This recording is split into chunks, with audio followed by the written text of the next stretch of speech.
Result today, I thought, because of the big game coming up next week against Chester. We've had some good performances over the years at Stalybridge, and this was another. It was, as you say, a great performance, and you know, really, when the chips were down, to be honest with you know, Lee Andrews played with Ben diagnosed with tonsillitis this morning. He was at the doctor's at 7 o'clock this morning. Johnny Wright, Jonathan Hooper, Phil McCluskey all down with flu yesterday and unable to play today. So really, the lads, you know, chipped in, and what, you know, a great performance. It was disappointing though to go in level at half time, because that goal, you wouldn't be happy with the time it came, what, the 3rd minute of time added on? Yeah, we just dropped a little bit deep as the back four, and that gave him a little bit of space to play some 1-2s, but I'm told it was a deflection off Will Vaux, which, you know, Aaron said it was coming into him comfortably, he thought. So yeah, a bit of a blow from them, but to respond like they did after going in like that, you know, losing the goal in the last minute of the first half was tough, but you know, the resilience and the desire was, you know, carried on from last week, which is what I asked from them. Yeah, and picking out the goals in the second half, the second one nicely laid on by Joe for Gareth Arneson, but then the third goal, lovely 1-2s along the right hand side, finished off by Dave Hewson, and then that blinding finish by little Joe. Yeah, good. You know, I don't want to single people out. It was another brilliant performance, I felt, and that their deflected goal, I don't think 4-0. I think, you know, they would have been not happy with 4-0, but they didn't really create too many chances. I know Aaron had to keep hold of a couple of shots from distance first half, and his hands were what we expect of him, impeccable.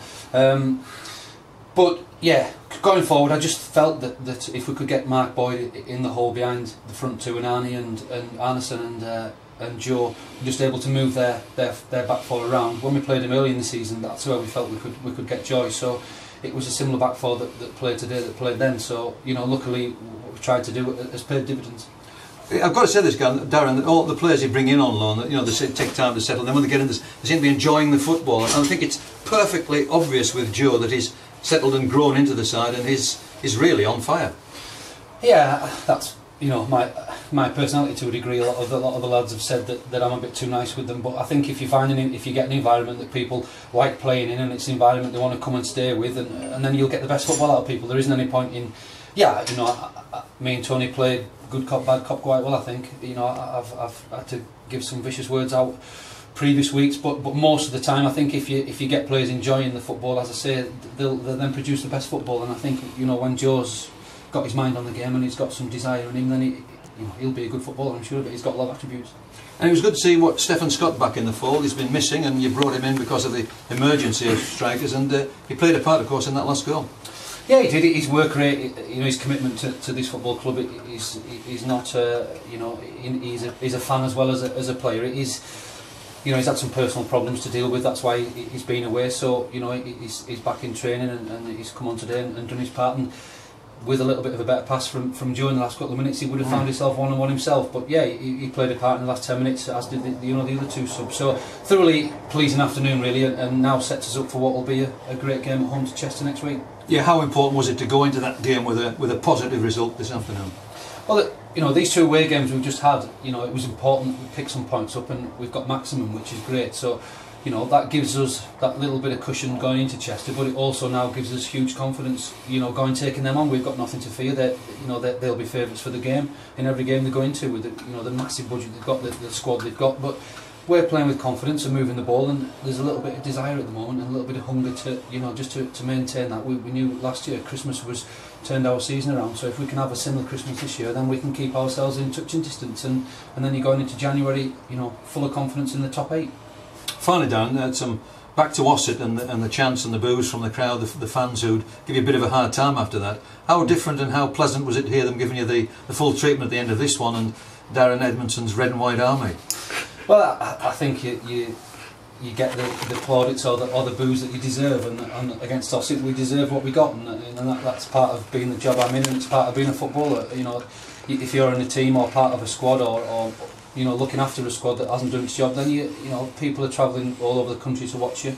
It's not just a Northern League, is it, Walshy? We know that, and these fellas that follow us all over the place, and ladies, they want to see us win matches, and I think, you know, if a team gives its all and is committed, and then they get beat, then fans can accept that. But at Ossett, you know, that wasn't acceptable. You know, Bradford in the second half. I think we have to give a bit of credit to Bradford in the way they played. There's not many teams have done that to us. So, you know, we looked at that game and moved on from it. And the last two results have been more about that group of players rather than the Ossett game. It's also pleasing, Darren, to see that when we are playing well, we're playing some really good football. Yeah, well, that comes with confidence and enjoying a dressing room and being together and working hard for each other. And you've got, first and foremost, you've got to work really hard. And at Gloucester, we worked harder than Gloucester today. We worked harder than Stalybridge and showed a bit more desire. Yes, Stalybridge have got great footballers and they move it really well. But if you fill spaces and you work, and you'll always catch them on the counter attack. They're vulnerable to that, and that was what happened today. And then, you know, we've got some good footballers who can, you know, I said last season, the season before, what I see in training isn't always replicated on the football field, and it's just having that little bit of, what shall we say, a bit of confidence and the ball, shall we say, without speaking too rude on TV, on radio, sorry, the balls to get on the football and move it when you're under pressure and when you've got opposition against you and in your face. Play, believe in yourselves, and you know, you've seen some players today again and last week and most of this season who can play football and are doing well, and you know, it's great to see when the lads enjoy it, as I say, then they're producing the best stuff, and today was another game like that. Onwards and upwards, and bring on Chester.